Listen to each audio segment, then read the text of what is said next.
Considering that Israel mandates its citizens join the army, speaking out against militarism from within the system can be challenging to say the least.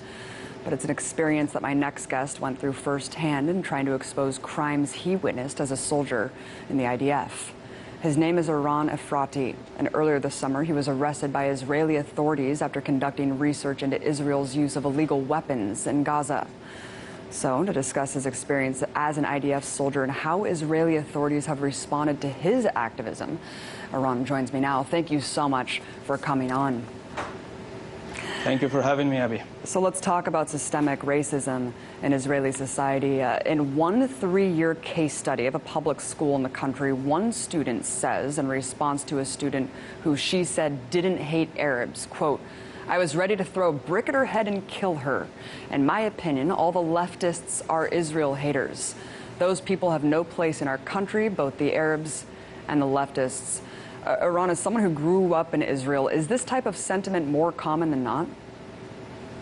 Yes, of course. The Israeli society is very much in a national identity, is very much in a fascist identity, but we need to ask ourselves the real questions, like why is that? Why is nobody talking about what is the interest to stuff like taking more land from Palestinians, or grabbing more settlements, expanding the settlements, or attacking in Gaza, like the last offensive, the last massacre in the summer of 2014 right now. I think people should ask themselves, because the beneficiary of this situation are not the Israeli public, it's not the kids in the school, it's not the fascism in the street. The people that really get something out of it is the people that run the country. And not only Israel, also here in the US and people in Europe. Indeed. And you grew up with relatives who were Holocaust survivors. What was that moment that you realized how the plight of your own family related to the plight of Palestinians? I'm sorry, I didn't hear you. Can you repeat this? Yeah, absolutely. Can you hear me now? Yes. So you grew up with relatives who were Holocaust survivors. Of course, there's that amazing speech of you online talking about your story. I wanted you to go over that moment that you realized how the plight of your own family related to those of Palestinians.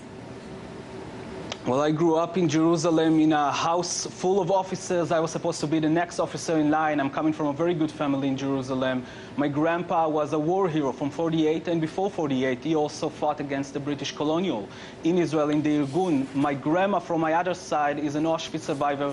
All of our family were killed in Auschwitz. She's the only survivor of those family. When I was growing up with her, I remember waking up in the middle of the night, hearing her screamings, dreaming about the Holocaust, dreaming about Auschwitz. And as I grew up, I understood from everybody, from my parents, my teachers, my friends, that the only way that I can stop a second Holocaust from happening to my grandma or to my friends or family is to join the army to the best unit I can and stop the second Holocaust from happening. But when I'm joining the army and going through boot camp, I'm getting ready for a war. But ending boot camp, I don't find myself in one. I find myself in the occupied territories, policing people in Hebron, El Halil, a city in the middle of Palestine counting 180,000 Palestinians, and in the middle of it, a settlement of 800 Jewish settlers. And I'm there supposedly to protect them. But actually, I'm there to put terror on people in Palestine. I'm there to police every minute of their life. I'm there to take their life and control it, to go into their houses in the middle of the night, to arrest them, children, adults, women, young men, take their life sometimes, responding to protest, to any resistance to us with a very hard violence, with rubber bullets, which is of course not rubber, but real bullets, just covered with a little bit of rubbers, or tear gas canister, or sometimes live ammunition that will take the life of one of the kids in Hebron at the time that I'm there. I'm later, after his life was taken, as ordered to make sure that nobody from his family getting out of the home to the funeral, make sure that everybody is under curfew, because the Israeli army is afraid of revenge of the family and the relative. So I'm there making sure that the family does not leave the house. And as the father come out to understand what's going on, we arrest them. And when the mother of the child that our unit killed just a night before that, coming out and start screaming at us in Arabic, in words that I didn't understand at the time, I could understand every word she was saying, because her screaming was exactly like the screaming of my grandma when I was growing up and she was dreaming on Auschwitz. I understood that this time I'm not the victim anymore. This time I am the colonial force in the territory.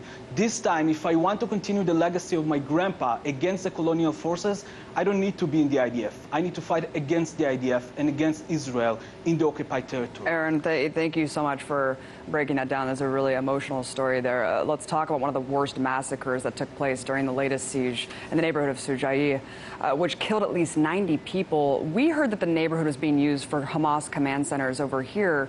What have your contacts within the IDF told you that contradicts that? Well, the soldiers that are talking with me are talking about a massacre that is happening because of the killing of 13 Israeli soldiers in one day. Israel is not used to lose soldiers in Gaza. We're used to something like that in Lebanon, for example, against Hezbollah, but not in Gaza. And when the soldiers are going into Gaza, they're being approached by a very strong resistance of Hamas for the first time. And they are very surprised. 7 of them of the Golani unit are dying in a very old armored unit, armored vehicle in Sajaiya. 6 more are dying the same day from different occasions with Hamas. And after that, the soldiers are very confused. They're very mad. And our Minister of Security in Israel is saying, this is the time to take off the gloves. This is the time to use the Dahya tactic, Dahya like in Lebanon, meaning bombing the hell out of one neighborhood and showing them that we are serious, showing them that they could not resist us in any way. They cannot resist our occupation. They cannot resist our assault. We will bomb them. And for more than 2 days, the neighborhood is being bombed by more, and this is by official IDF resources, by more than 120 one-ton bombs from the air for 2 days, shooting at them with M16s and with shells from tanks, and shooting at them for 2 days, bombing everything they can until everybody is running away or being killed in the neighborhood, and then going into the neighborhood by foot, the infantry, and catching houses in the neighborhood as bases. The soldiers are waiting in these bases, in these houses, for next commands when they are approached by their officers who tell them, we understand that you're frustrating, we understand that you're hurting your friends, we understand that your friends has died and you're afraid to die too. This is why we will give you a chance to take out your frustration on civilians in this neighborhood. And in the next morning, when the soldiers are in the houses and people are starting to come back to the neighborhood looking for their relatives, unarmed civilians screaming names of their family members when they left behind under the rubble. They're looking for them. The soldiers are drawing a red line, imaginary red line on the sand, saying it's a very used tactic in the Israeli army. It's used in Killer Cloud in 2012 and in 2009 in Operation Cast Lead, saying whoever will cross this red line that we decided on, we can shoot him because he's a threat to our life. But this time, they're putting the red line very far away from these bases, from their home, from their bodies. They're putting the red line on, and when people are coming back, looking for their families, like Salam Khalil Shamali, the 20 years old from this neighborhood, when he crosses this red line, a sniper on the window is asking for a permission to take him off. It's obvious for the people inside the house, like they gave testimony to me, that they knew that this guy and others that they killed that day was a civilian. They knew he was a civilian, they knew he was unarmed, and still they were asking for a permission to shoot him. The officer was given the permission, and he got shot once in the side of his body, in his hands. He's falling down. The sniper is asking again for permission, and the officers telling him, wait, and the third time giving them permission to shoot. Iran, it's a horrific video. We're watching it right now. I mean, you're basically just watching someone getting sniped to death, who's a civilian looking for his family in the rubble. It's absolutely atrocious. And you know, you talk extensively about how all of the media in Israel, and even breaking the silence, the Solidarity Group for Dissenting IDF Soldiers, are only allowed to operate under an IDF filter. What do you mean by that? I mean that nobody in Israel, no media, no TV, no newspaper, no radio station, but also no bloggers or independent NGOs against the occupation in Israel can publish anything to the Israeli public or abroad without it going underneath the IDF censorship. Every booklet of Breaking the Silence or any other organization have to go through censorship. They're basically silencing us silence us out, silence breaking the silence, and silence all the other reporters or researchers, making sure nobody can talk about anything the army is not willing him to talk about. Ron, in one of the speeches you gave, you said, quote, if you don't care about Palestinians, you guys should know you're next in line, of course, referring to us here in America. Why are we next, Iran? We have about a minute left. Israel, we need to understand that the people that benefiting from something like the massacre in the summer is Israel, but it's also the U.S.